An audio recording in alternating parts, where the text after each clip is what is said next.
Hasta el día 10 se celebra esa Cumbre de las Américas en Los Ángeles y para hablar de esa cumbre, de qué se va a hablar allí, está con nosotros David Balsa, enviado especial de la Presidencia del Parlamento Centroamericano para Naciones Unidas. Buenas tardes, David. Buenas tardes. Gracias por estar con nosotros.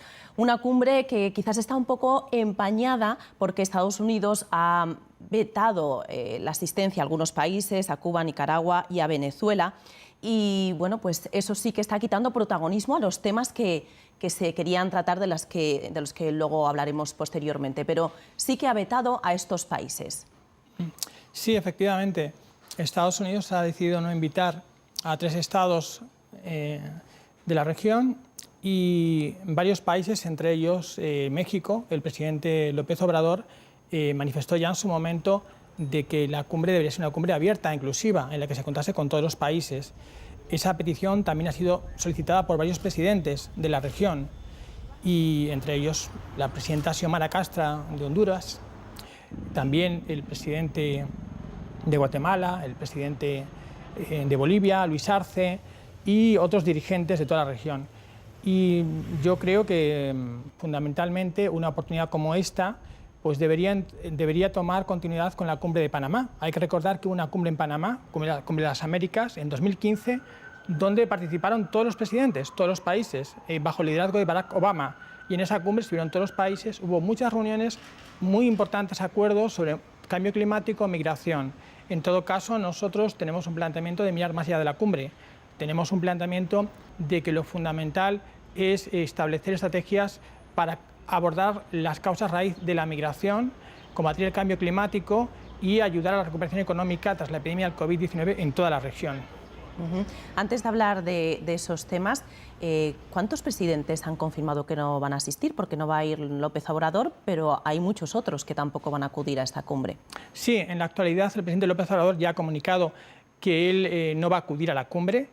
Tampoco va a acudir el presidente Nayib Bukele, no va a estar presente, de El Salvador, la presidenta Xiomara Castro de Honduras, el presidente Alejandro Yamatei de Guatemala, el presidente Daniel Ortega de Nicaragua, el presidente Nicolás Maduro de Venezuela, el presidente Luis Arce de Bolivia, el presidente Óscar Díaz-Canel tampoco va a estar presente, de Cuba, y creo que, si no me confundo, el presidente Lacalle de Uruguay finalmente no va a asistir debido a un problema de salud, creo que ha dado positivo en COVID-19, y también algunos países del Caribe, en concreto San Vicente y Granadinas. El primer ministro Raad Gonsalves también ha comunicado que él está en desacuerdo con estas exclusiones. Entonces, la situación es esta en estos momentos, en la cumbre de Los Ángeles. Esa es la situación y probablemente va a afectar a todo lo que se va a discutir allí, ¿no? Es importante porque Biden busca acuerdos en diferentes áreas y, desde luego, todas estas ausencias, bueno, aunque hay algunos representantes, no van los presidentes, pero sí que van algunos representantes, va a influir, ¿no? Claro, en esta cumbre se van a debatir muchas cuestiones, pero me gustaría que pusiéramos el foco un poco más amplio y, por ejemplo, abordar temas como los siguientes. El Parlamento Centroamericano, en concreto, que tiene su sede central en Ciudad de Guatemala, como el Parlamento Europeo la tiene en Bruselas, está conformado por 6 estados de la región de América Central, además de tener a México y a Venezuela como observadores. Y el Parlamento Centroamericano ha lanzado iniciativas muy importantes en este último periodo, iniciativas en el campo de migración, de cambio climático, de cooperación. Por ejemplo, ha propuesto la celebración de una conferencia internacional de donantes para Centroamérica y ha propuesto además que, en reconocimiento al liderazgo de la cooperación española, esta conferencia de donantes se celebre aquí, en España. Y es un reconocimiento importante a la labor de la cooperación española. Yo quiero recordar, por ejemplo, que Pilar Cancela, la secretaria de Estado de Cooperación Internacional de España, estuvo en Guatemala y estuvo en Honduras, reunida con las autoridades y con las comunidades de base, tanto a nivel de las comunidades originarias como mujeres, como grupos de la sociedad civil, y con la presidencia del Parlamento Centroamericano. También ha estado recientemente en otra reunión con el presidente del Parlamento Centroamericano, con Guillermo Daniel Ortega Reyes, donde han abordado iniciativas. Y este liderazgo de la cooperación española de España, que hay que tener presente que en Centroamérica la cooperación española y el peso de España está al nivel de Estados Unidos. Es un tema que es importante tenerlo claro. Y que a lo mejor no conocemos aquí. Claro, no se tiene presente, pero la USAID es la Agencia de Cooperación Norteamericana, y en Centroamérica está al mismo nivel de tú a tú, hablando en cuanto a la capacidad de presencia en los territorios. Lo que se trata ahora es que Centroamérica quiere jugar un papel internacional mucho más fuerte, el Parlamento centroamericano tiene la legitimidad democrática de que está elegido sus 120 diputados directamente por la población. Esto es importante, como se eligen en Francia o en Alemania. El presidente del Parlamento, Guillermo Daniel Ortega Reyes, asiste a las cumbres de jefes de Estado y en ese sentido se han planteado propuestas. Pongo una, por ejemplo, que enlaza con la cumbre de Los Ángeles. Se ha pedido que una iniciativa sobre migración con México y Centroamérica. El otro día se planteaba este tema en la prensa mexicana por parte del presidente del Parlamento y quiero recordar también que esta propuesta ha sido muy bien acogida por los presidentes centroamericanos, ¿no? Xiomara Castro, la presidenta de Honduras, que en enero tomó posesión, también ha manifestado su posición a favor de una iniciativa conjunta. Yo creo que hay un espacio en Centroamérica de integración, de diálogo, de unidad política y creo además que en este sentido lo que tenemos que trabajar conjuntamente es entre España y Centroamérica, entre los países de Naciones Unidas, para abordar los nuevos retos que hay, sobre todo con un espíritu inclusivo en el que participemos todos, sin exclusiones. Y dentro de ese, o ligado a esa conferencia de donantes, está el plan de Centroamérica, en el que está muy implicada también Kamala Harris, ¿no? Es ese plan del que me estaba hablando, ¿no? Correcto.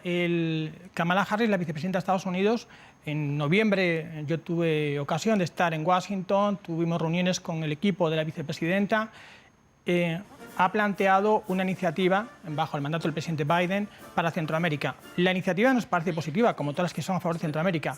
Lo que tenemos que conseguir, lo que hemos explicado en Washington y lo que hemos explicado también con el equipo del presidente Biden, es que esta iniciativa sea dialogada y pactada con Centroamérica. Es fundamental que el Parlamento centroamericano y que el sistema de integración centroamericano también y las otras instituciones de la región pues participen en el diseño. Tiene que ser una relación de igual a igual.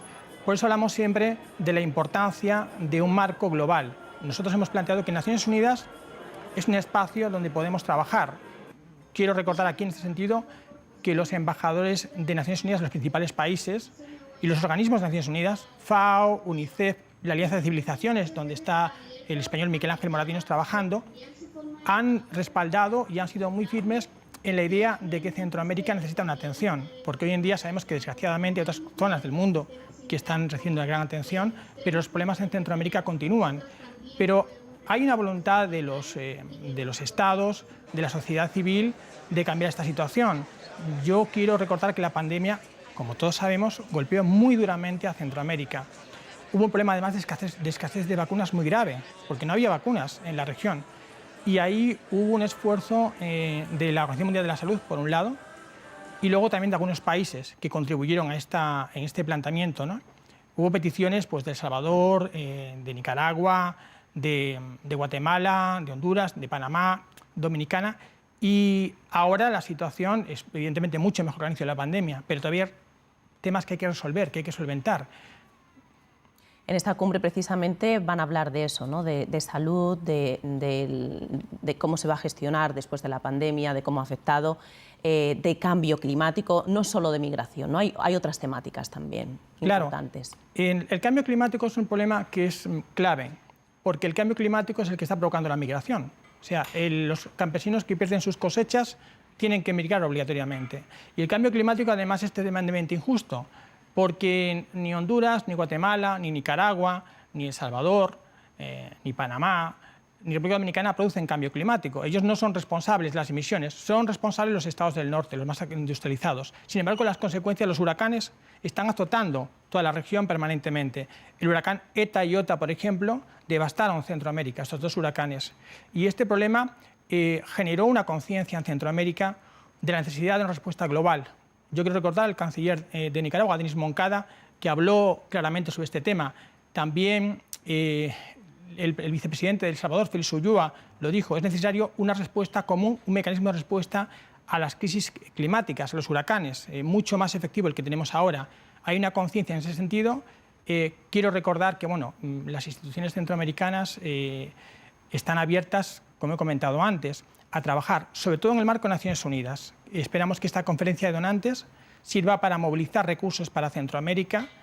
El Parlamento centroamericano está en la posición de trabajar con todos los países que quieren ayudar a Centroamérica, que son muchos los amigos de Centroamérica, y la voluntad que existe de trabajo.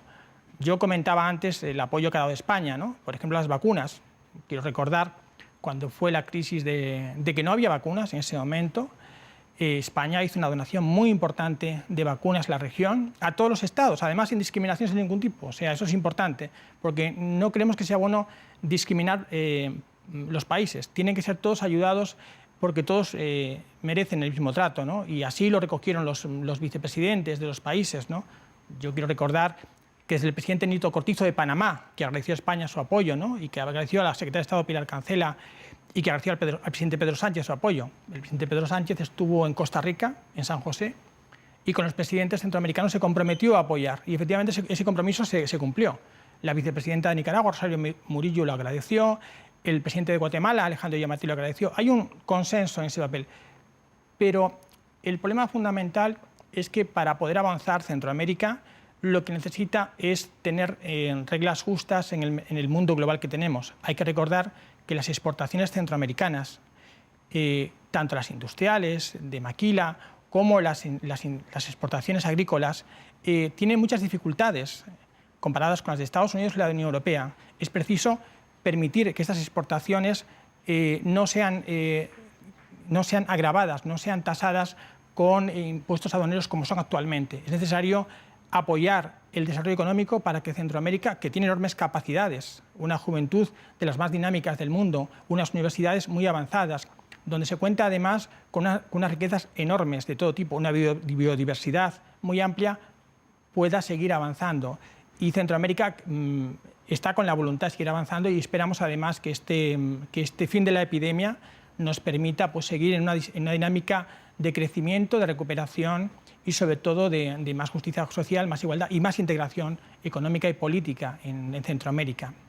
Pues muchísimas gracias por hacernos ahí una imagen, ¿no? Por darnos una imagen cercana de Centroamérica y también de todo lo que se va a tratar en la Cumbre de las Américas. Gracias, David Balsa, enviado especial de la Presidencia del Parlamento Centroamericano para Naciones Unidas. Gracias por haber estado aquí en el canal 24 Horas. Un placer.